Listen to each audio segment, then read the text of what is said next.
highlighted. But if your party is using this tool, in future one might also expect to see Ramsar, the opportunity to do Ramsar site information sheets, AWA sheets, CMS, national reports, and so on. So you can select which report it is that you actually want to do at the particular time. Then within that, once you're in the report, you can also select the different sections. So supposing you're the person who is responsible for protected areas, you would look down the tab on the left and look and see which questions are relevant to protected areas, and then go in and answer those parts. Once you've found your section, you look at the questions, you can then expand the questions, and the questions are flexible, so they're based on the different sorts of model that you would expect to find in SurveyMonkey. You could use tick boxes, you can use radio buttons, you can rank your answers, you can use a whole range of different techniques that you would be familiar with when you're building questionnaires and surveys. So you expand your question, and here you can see this is a simple yes/no answer with radio buttons. But in addition to just filling in the information that's requested in the questionnaire, you can also attach additional information. So in the case of AWA, they want a whole range of information on the status of species, and so you can just go to the attach button and add PDF files. And once you click on the attach file button, this allows you to browse through and see where you saved your file and attach it. You can save the data, and then, if you've got a query, you filled in half your protected areas data, but you've got an area that you're not sure about, you save it, you go and have some consultations with colleagues, and then come back and complete it. And then when you've completed the whole questionnaire, you just submit your questionnaire. So this is just a summary of the key features of the online reporting system, which I'll just leave. It'll be in the presentation handouts, and it's a summary of what I've talked to you about. And I just want to pull out the fact that there are also help files, so there are help buttons attached to various aspects. So if something's not clear, you can go to that. And the beauty of the system is that now that the AWA Secretariat has designed their national reporting system, they're also going on to design, without any help from WCMC, they're now using it to develop an action plan for a particular species. So they're modifying it and using it differently. And these screenshots just show you some of the information that's being put in for the national reporting process. And as I said, the vision for this online reporting system is that it could provide a one-stop shop, that it will ease the reporting burden for parties, that it will make information readily accessible from one reporting cycle to the next. And the plans for the next stages of development of this system are to develop an analytical module. So the last time we had to analyse the data by hand, but provided the Secretariat and the technical committees and the standing committees of the conventions design their questionnaires appropriately, then much of the analysis can be automated as well. So again, increasing the cost effectiveness of national reporting. This just gives you a timetable of when the next sets of national reports are due. CMS 2014, AWA 2014, CITES 2013, Ramsar site sheets 2015. So again, there's an opportunity for this to be an evolving and ongoing process. Right, so now what I'd like to do is talk about making non-detriment findings. So now we're honing in on questions, yes?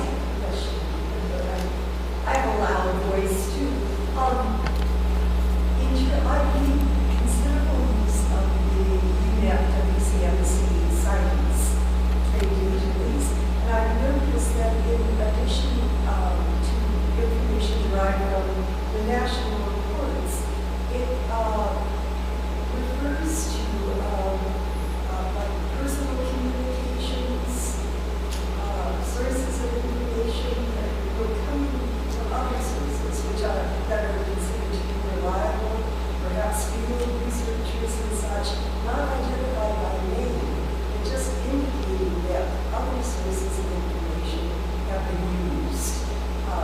This would be in terms of exports particularly of rape shades. I think in terms of the CITES trade database, just maintains the information that is provided by the parties. So maybe what you're thinking about are the significant trade reviews. No, I'm not. Yeah. This is just, I see this appended to a discussion of the presentation action of the raw data, commenting about the fact of discrepancies between reports, national reports, and then other sources of information that are not identified. I think in the trade database, it is basically just the trade data that comes in from the actual parties. And maybe perhaps this is a discussion that you and I should have bilaterally afterwards. Is that okay? Yeah, okay, that would be great. Yeah, okay, that would be excellent. Thanks very much. Right, so now to focus in, we've talked broadly about conventions, but to go back to CITES, we have a member of the CITES Secretariat here, and we've heard about the virtual college. So to think now about the tools that you can use when you're making a non-detriment finding, and how you go about making a non-detriment finding. So Marcos has introduced us to this splatter diagram, technical term radar plot, if you're an Excel user and statistician. The basic idea behind this, and this relates to, particularly we're talking about making non-detriment findings for Appendix 2 species. And the idea behind this is that this provides you with a tool to undertake a risk assessment.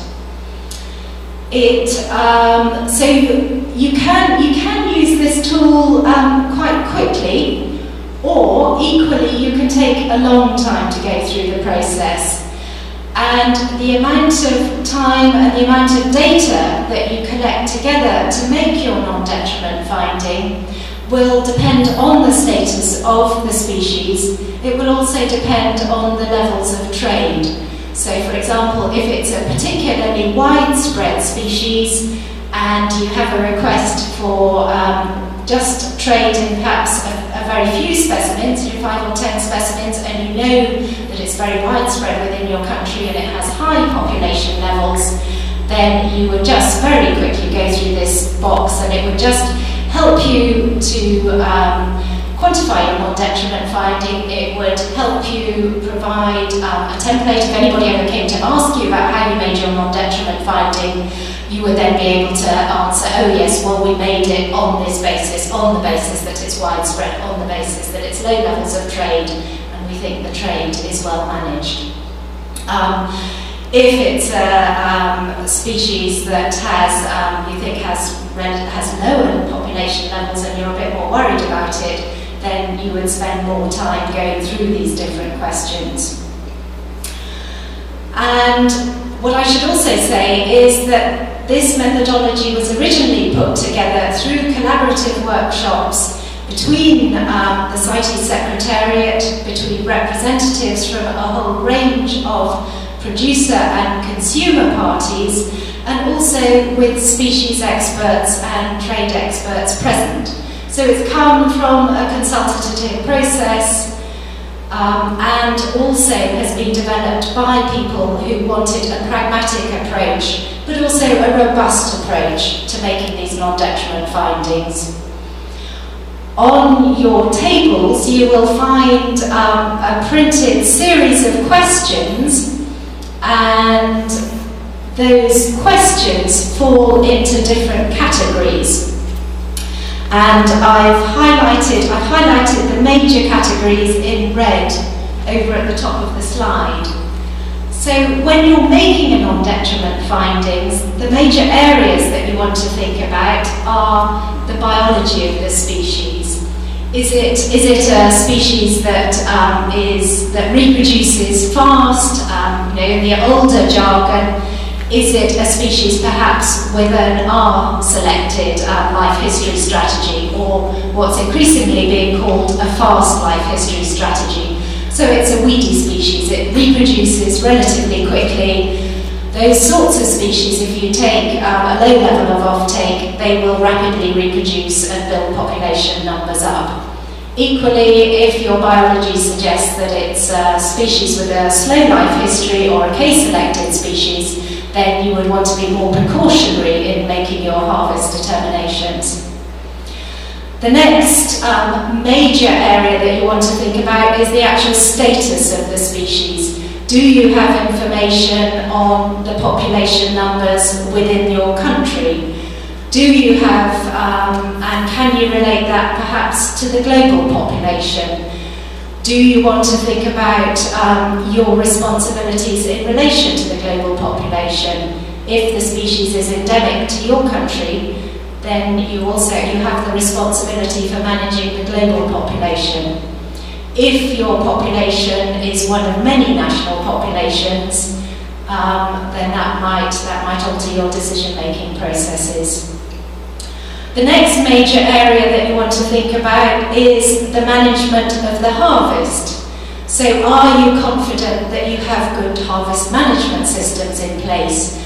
Do you have a harvest management plan? Or equally, it may be that you look at the history of the harvest. Has the harvest been ongoing at the same level, over 10 or 20 or 30 years? And if so, then that gives you a reasonable idea that the harvest is likely to be sustainable, provided that you're not finding other impact factors coming into effect, that you're not finding increasing rates of deforestation or perhaps increasing threats from climate change now. So you think about the harvest management. Another major area to think about is your trade control systems.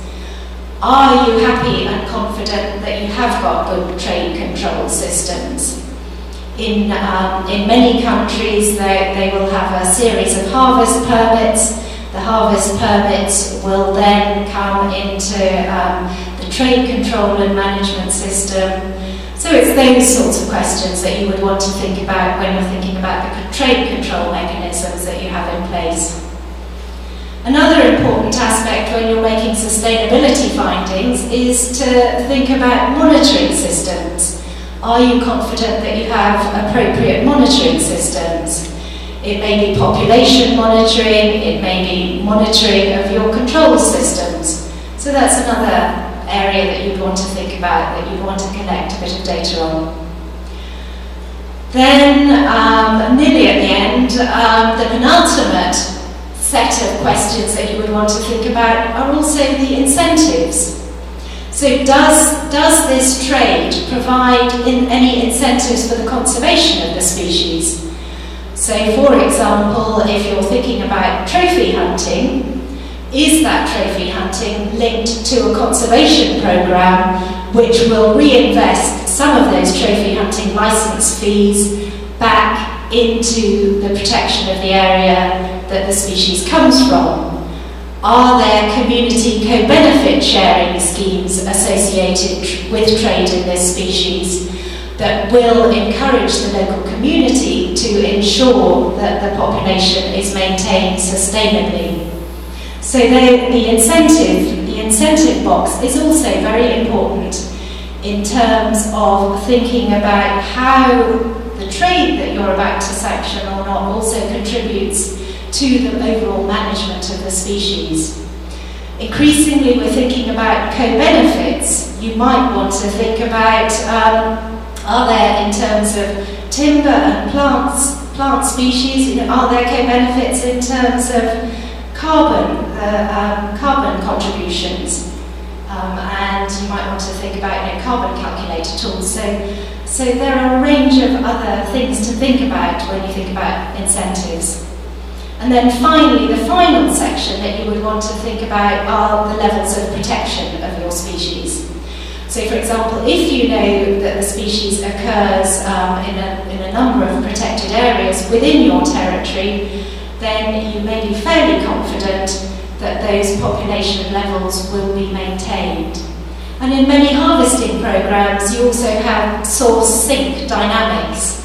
So you have a situation where the protected population is at carrying capacity, the protected population can't increase any further, and so therefore the individuals disperse out of the protected area into the surrounding areas, and then they may be harvested.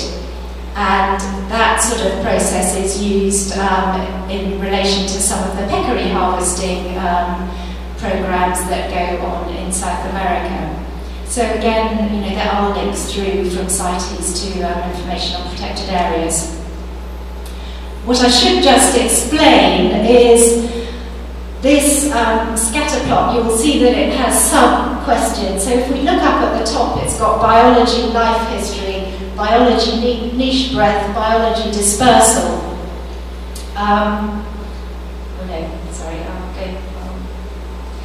If you look, actually, could we go to the Excel spreadsheet, please?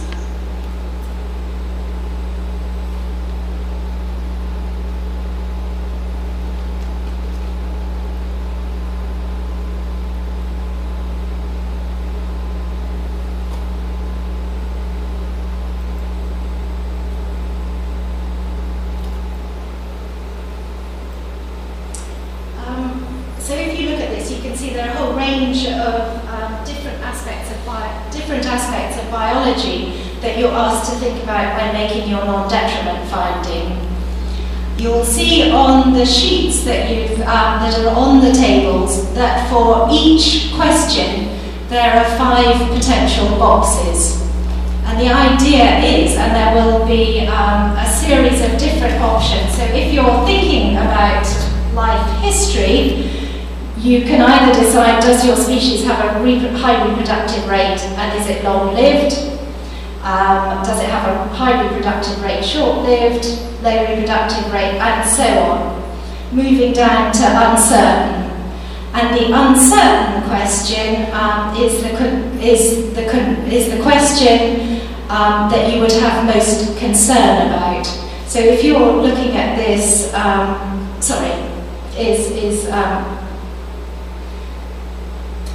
start again. So what we're aiming to do is to give these questions a score, and you're basically looking to score the life history question from 0 to 5. And Mark will talk about this in more detail when he comes to his presentation. So if you're not entirely clear about this, we can deal with this later. But again, when we saw the radar plot, what we're aiming to do is to get all the answers in the centre of the radar plot, and that will mean that you've got most confidence in the responses to these answers. So the answers are established in a ranking of 1 to 5. And when we come to do the exercise, we'll explain it in a little bit more detail.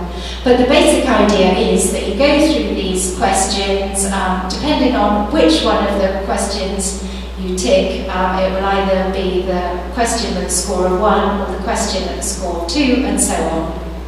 And that then enables you to draw your radar plot. Thank you. So if we go back to the presentation.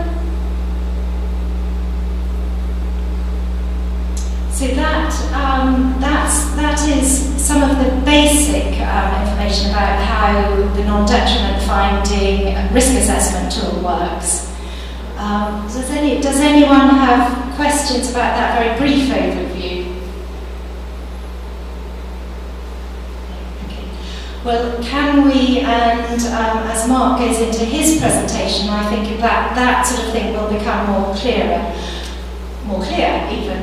So what I want to do now, we've had that sort of very brief introduction. What I want you to think about are the main areas of information that we want to collect. So we want to collect information on biology, status, management, trade controls, incentives, protection, so on. So where do we keep that information? In the past, it's all been very scattered. And so one of the options is that you could actually use something like this, like the online reporting system. And this is just an example I very quickly put together, and you can see on this side we've got the major folder, cites non-detriment findings, and then I've made subfolders which relate to each of those major themes. And so you could, if you wanted to use this at a national level, develop the system to do this sort of thing. So you know what sorts of information you need to collect, you know where you might store it in future, but now where do you actually go about finding the data? And I'm not going to talk a great deal about the biology, but just to say through the convention we've heard about the increasing sophistication of the Red List tool.